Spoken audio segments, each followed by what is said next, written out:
Welcome, everyone, to the NewVision, OldWays podcast, a greatly ambitious journey of discovery where we can all learn to live better, mentally healthier, and more fulfilling lives. If you're just discovering us, feel free to go back and take the journey from the beginning. And if you're already a NewVision, OldWays fan, welcome back and enjoy season 8. And now, here is your host, Tony Marinaccio. You are listening to NewVision, OldWays, the podcast that explores timeless wisdom for the modern mind in a fun, relaxed, and most important, interactive way with you, the listener. I am your host, Tony Marinaccio, and let's get the episode started. Welcome, Visioneers, to another great episode, or actually, in this case, another great series. And as always, it is an honor to have you listening today, and I really appreciate that. So, as I mentioned at the end of the last episode, the Death of Wisdom and the Rise of Manipulation episode, I would be expanding on the idea of mindfulness. Even though I had a complete episode dedicated to it going all the way back to episode 4, I felt that after 70 plus episodes later, mindfulness deserved a much deeper dive. And it just kept coming up in various episodes. Whether I wanted to bring it in or not, it was there. And I began to realize there were many misconceptions about the subject. Add that to the fact that I now believe that mindfulness is now more important than ever. So I have been looking forward to doing this for quite some time. In this series, I want to shed light on where the concept of mindfulness actually came from, why it is so important. That is a huge part of this. Why is it so important? And how is this something we can and should embed into our lives 24/7? Not just that 10 minutes a day thing you see in self-help books all the time. Mindfulness is not just a 10 minutes a day concept. It is a complete life-changing way of living. Yes, life-changing. That's a tall order I set for myself up for here, but I believe that after this series, you will agree that making this a fun but serious part of your life will in fact change everything for the better. And in the best part, you will be in complete control of your mind, body, and soul. And what could be better than that? So I have promised a lot here. And there is no better time than right now for me to start fulfilling that promise by starting this episode, number 73, Mindfulness, the Foundation of a Better Life, Part 1. 2 researchers from Harvard did a study with over 2,000 participants using an app that would ask these participants their thoughts, feelings, and actions throughout the day. And this study revealed that we spend 47% of our waking hours distracted from the present moment. Now think about that. That's almost half of our waking lives in which we're not truly living. We're missing life's events as they unfold. And this study also demonstrated that this wandering mind that we have can lead to unhappiness.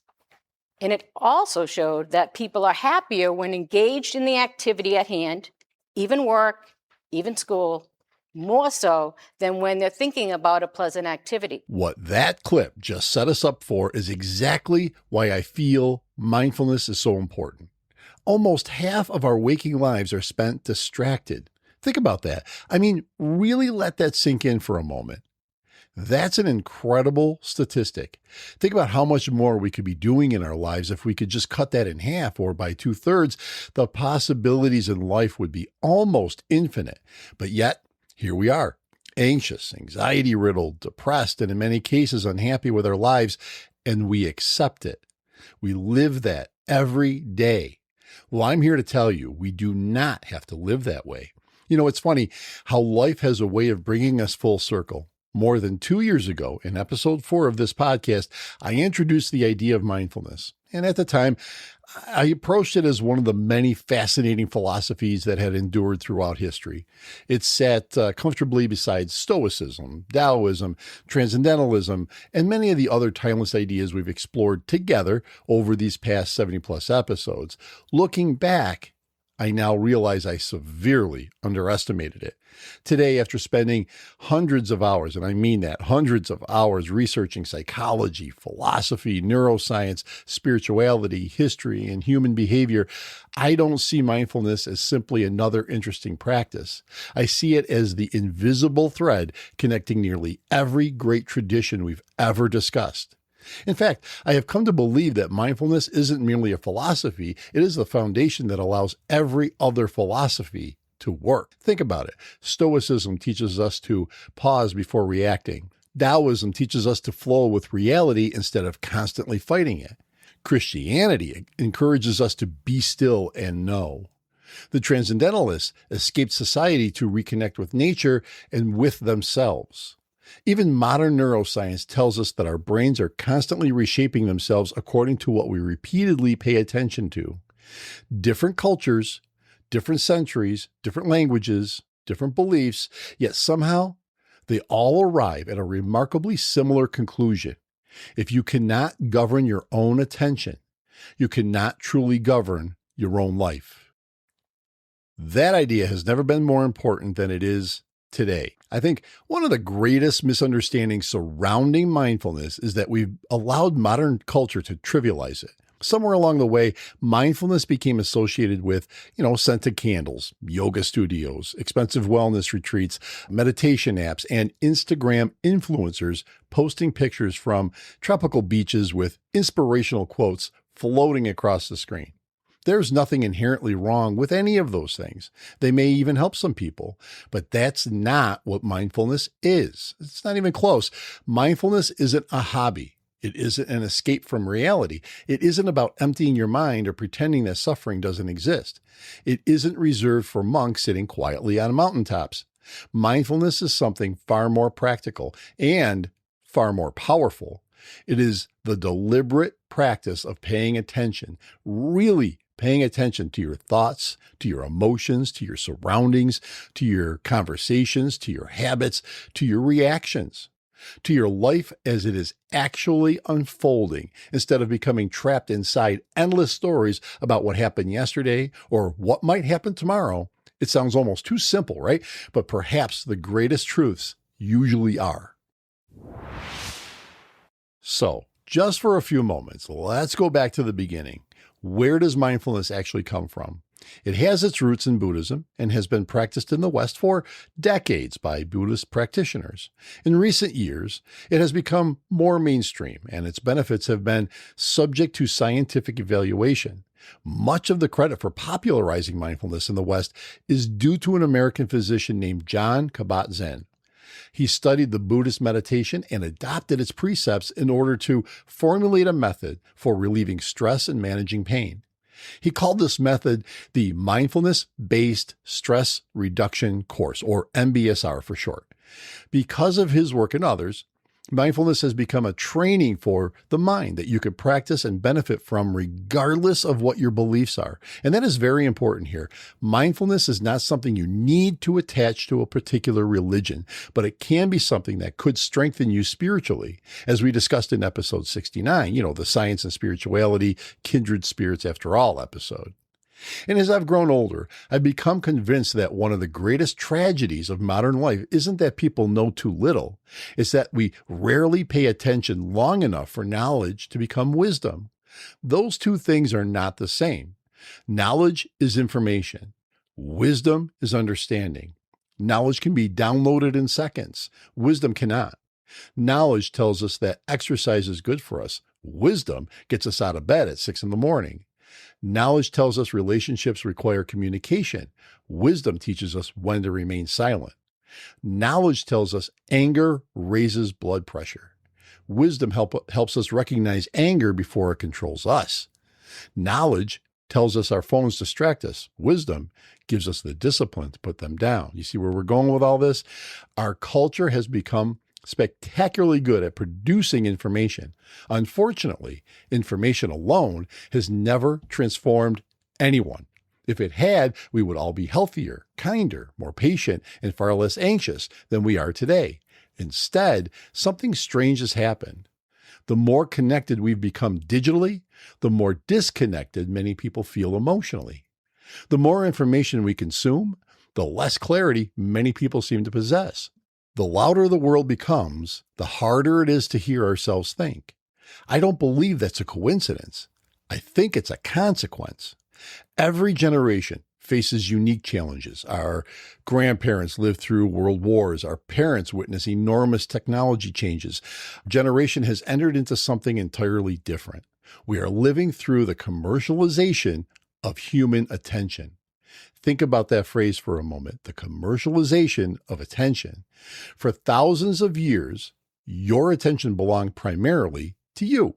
You decided what deserved your focus. You looked where you wished to look. You thought about what mattered to you.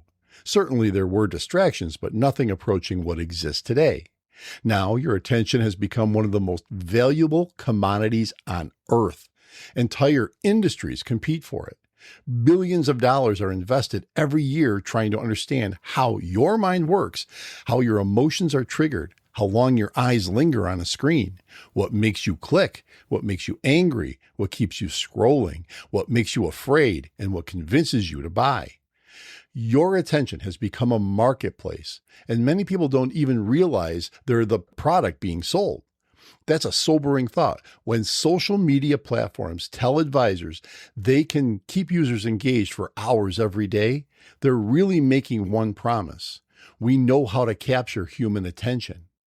When news organizations compete to break stories faster than their competitors, they are competing for your attention.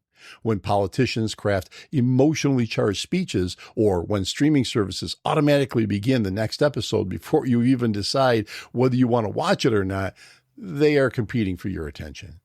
When your phone buzzes 20 times a day with notifications carefully engineered to create tiny bursts of anticipation, they are competing for your attention.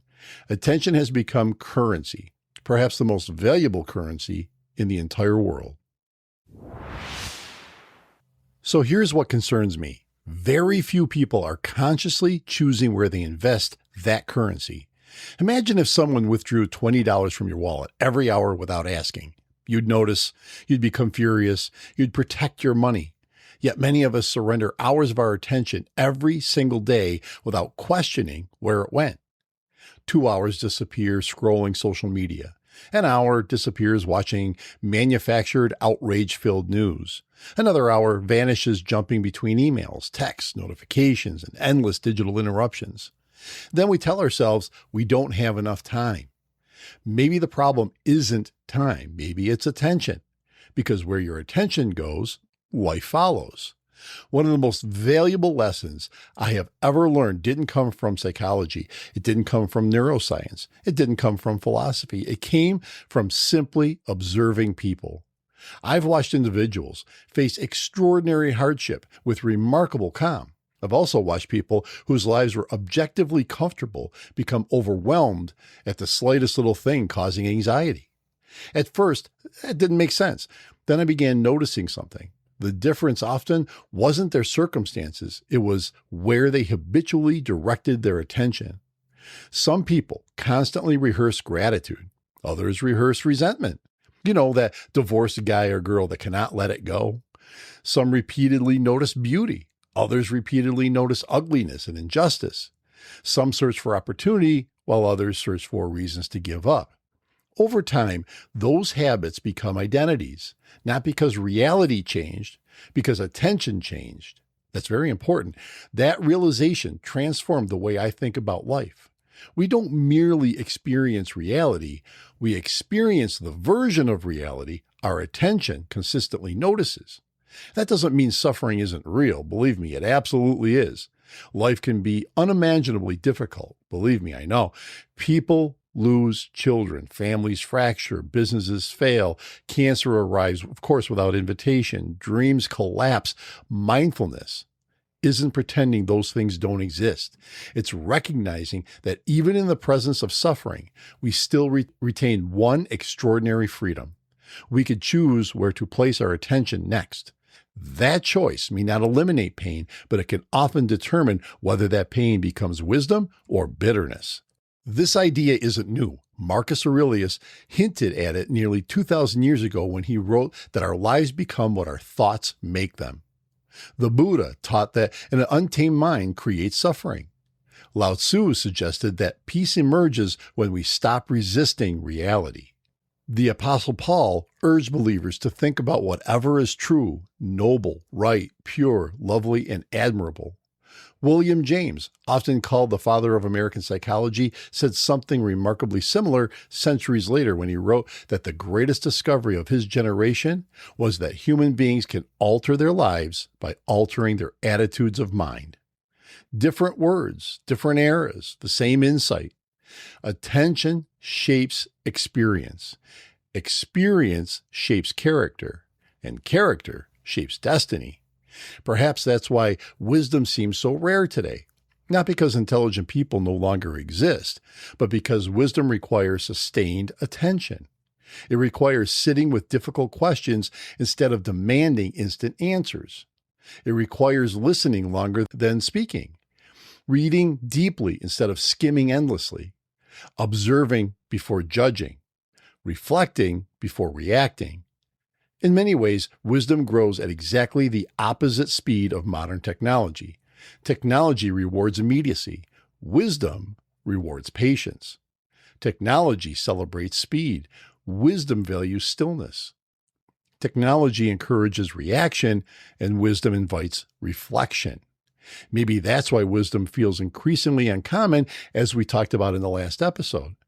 We've built a world optimized for information, but not contemplation, for connection, but not conversation, for communication, but not understanding, and perhaps most dangerously, for stimulation without silence.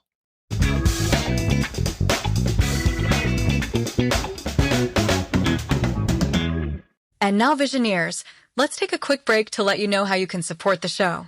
By clicking on the Patreon donate link in the show notes, or by typing in patreon.com/NewVisionOldWays, or at the NewVisionOldWays.com website, you can show your support by donating directly to the New Vision Old Ways podcast. These episodes take time and money to produce, and by donating what you are able to, it will allow us to grow the show and give you the best content that we can. Of course, you can cancel at any time. Remember, click on the Patreon donate link in the show notes, or by typing in patreon.com/NewVisionOldWays, or at the NewVisionOldWays.com website. Hint, you are able to donate a one-time lump sum. Then, cancel right after. Options are always a good thing. Thank you, and now, back to the show.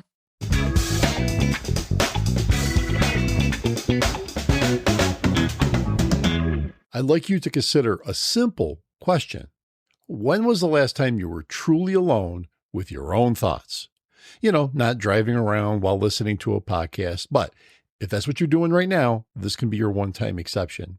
Or how about not exercising while music played in your ears, or not waiting in line while checking your phone? Just quiet. Uninterrupted minutes. No screen. No notifications. No entertainment. No distractions. Just you. If that idea makes you uncomfortable, you are not alone. Most people instinctively reach for stimulation within seconds. That isn't because you're weak. It's because we've been trained, conditioned. Our brains have become accustomed to constant novelty, constant movement, constant information, constant noise. And when the noise finally stops, many people mistake silence for emptiness. But silence isn't empty. Silence is where we can finally begin hearing ourselves again. That inner voice we talk about all the time. I sometimes wonder if the greatest luxury in the 21st century isn't wealth or fame or power. Perhaps the greatest luxury is an undistracted mind. A mind capable of remaining present. A mind capable of listening deeply. A mind capable of choosing its own thoughts instead of simply inheriting everyone else's. Because once you reclaim your attention, you begin reclaiming your life. And I believe that is where mindfulness truly begins. Not with crossed legs, not with incense, not with an app, but with one simple revolutionary decision: to wake up, to become fully present.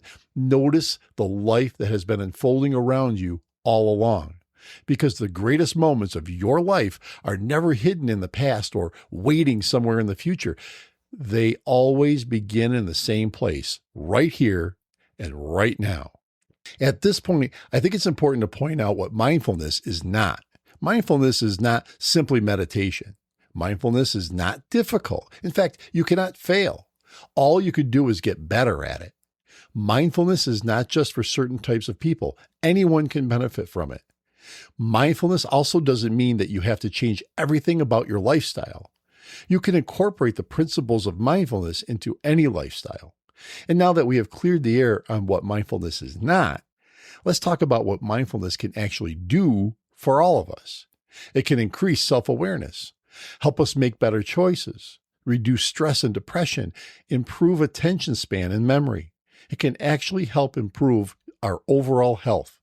It can help us have greater compassion, and all of that can easily lead to more happiness and life satisfaction. Now, let's be honest. If someone were to promise you all of those things just by granting you that one big wish, would you not do that? Of course you would. But friends, that is not how life works. You have to make the decision that you really want all of those wonderful things. And yes, you have to put the work in. But the great thing about mindfulness is that the work can actually be fun. And that is the truth.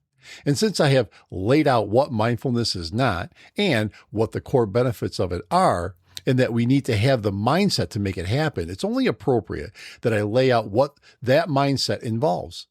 And there are some main components to getting yourself in the correct frame of mind, and here are some of the key elements for that. It helps to have a beginner mindset, meaning that you have to have the ability to look afresh at your experiences, as if it were the first time you were experiencing each thing. Curiosity is also key here, approaching an experience with interest and investigation. Also, a non-judgment attitude is very important, along with acceptance, allowing your experience to be as it is without trying to change it. It allows us to make wise and positive choices that are not skewed by our resistance. Patience is also key here, along with trust, letting go, and compassion. All of these are vital to allow mindfulness to be fully effective in your life. And some of those elements may take more work than others, and that's okay.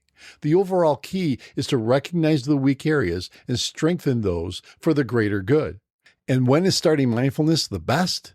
Well, as I said before, right here and right now.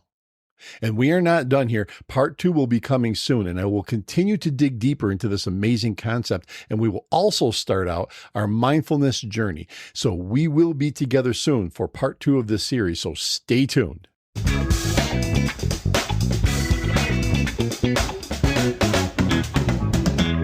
So, what did you think of this episode or any of the episodes? We would love to find out. And here is where to get a hold of the show and let us know. These are in the show notes, but as always, here they are. There is a Patreon support link in the show notes and on the NewVision OldWays.com website that you can click on that will allow you to donate to the show and show your support.